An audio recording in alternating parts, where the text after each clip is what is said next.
عقبہ نے ابو احاب بن عزیز کی لڑکی سے نکاح کیا تو ان کے پاس ایک عورت آئی اور کہنے لگی کہ میں نے عقبہ کو اور جس سے اس کا نکاح ہوا ہے اس کو دودھ پلایا ہے۔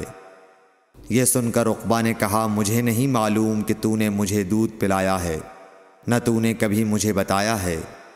تب سوار ہو کر رسول اللہ صلی اللہ علیہ وسلم کی خدمت میں مدینہ منورہ حاضر ہوئے اور آپ سے اس کے متعلق دریافت کیا تو آپ صلی اللہ علیہ وسلم نے فرمایا کس طرح تم اس لڑکی سے رشتہ رکھو گے، حالانکہ اس کے متعلق یہ کہا گیا۔